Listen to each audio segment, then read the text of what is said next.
All right, we'll get to Dr. Kachikwu's podcast in 1 minute, but just before that, Nigeria's inflation has now declined to 16.25%. That's according to statistics released about 35 minutes ago by the NBS. That shows a bit of a decline from the figure in the month of April, 17.24%. On a month-on-month basis, however, the headline index increased 1.88%. The decline was a year-on-year. That is between May 2017 and May 2016. But if you put April 2017 over May 2017, month-on-month, 30-day period, Nigeria's inflation actually increased by 1.88%. Food inflation is the big elephant in the room, up to 19.27% year-on-year in the month of May, but slightly down 0.03% from the rate recorded in the month of April, 19.30% in April, 19.27% in the month of March. On a month-on-month basis, the food sub-index increased by 2.54% in the month of May, and that is where the sticky point really is. We have today, tomorrow, the weekend, and the rest to get the conversation going. Join the conversation on social media. You know where to find us. At Channels TV and at B's Morning, or you can tweet at me at bboson. Okay, let's look at the oil and gas stocks on our market. 40 oil suffered 3.45% decline on Wednesday, the third trading day of the full second trading week in the month of June.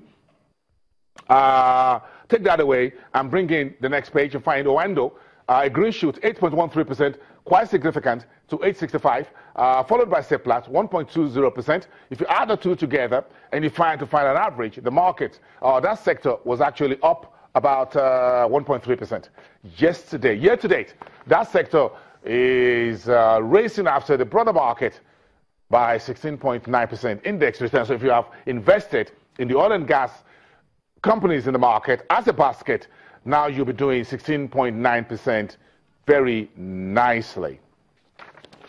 Saw a lot of news and noise on the street regarding the state of the refineries, why Nigeria continued to import petrol products, was what the Deputy Oil Minister, Dr. Kachikwu, talked about in his podcast, and we're having that now for you. Listen to the Deputy Minister of Petroleum Resources, what he's got to say on the refineries and the current realities. First, with the national average in terms of refining output and production today is about 6 million litres, out of about 35 million litres daily consumption. So that's roughly about 22, 23, maybe 24%, largely a very low number. There is a huge capital flight arising which the nation faces as a result of this. Approximately 20 metric tons of importation of petroleum produce valued about 3.35 trillion naira a year. Between January 2016 and December 2016, we spent about 3.34 trillion. Now, close to 30% of FX allocation given by CBN goes to the petroleum sector imports. So it's a huge amount of foreign exchange drain on the country. Now, despite all this, you were aware that we experienced massive fuel shortages in late 2015, very early 2016, until, of course, we moved on to new liberalized pricing formula, which eventually finally took off this difficulty. But, of course, unless we do focus on how to bring long-term sustainability in refining and local supply of products, we're going to continue to face some potential challenges in terms of product supply. Now, what are the current realities?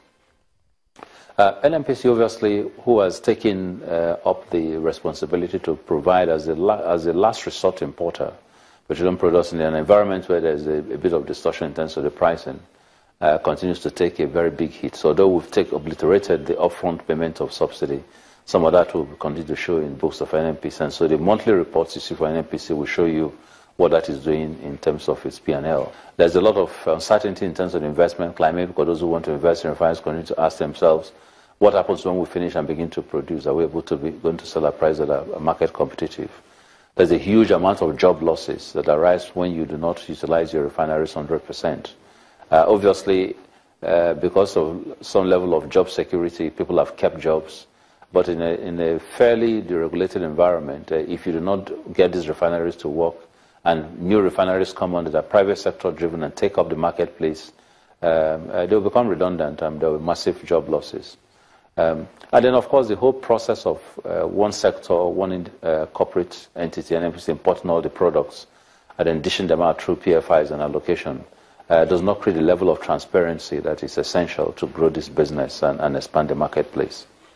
So what are we doing? We decided to do one specific thing, which is target 2019 as a year when we would work towards ceasing importation of petroleum products and therefore get advantages in terms of FX conservation, job creation, stability of the marketplace in terms of pricing, stability of production, and all that. And finally, giving ourselves some level of credibility as an OPEC member oil-producing country who hasn't been able to transit from importation to local processing. Now, we decided to do that through four mechanisms. First, we looked at our own refineries. 3 of them, one more like 2-in-1, which is Port Harcourt. It has one old refinery and one new refinery. And then, of course, the Warri refinery and the Kaduna refinery. And we decided to get out, seek financing to be able to repair these refineries. We must thank His Excellency, the President Muhammadu Buhari, who gave the steer very early in the life of this administration that he did not want to sell the refineries as scraps. He'd like to see us seek financing investments to repair these refineries, and therefore push to a later date the decision on what to do with the refineries when they're working at full capacity. With that mandate, we went off. I began to do massive consultations, and I'm glad that today we've seen a lot of interest of people coming in to say they're willing to support us in the financing of these repairs. So for our own existing refineries, it is basically to finance repairs.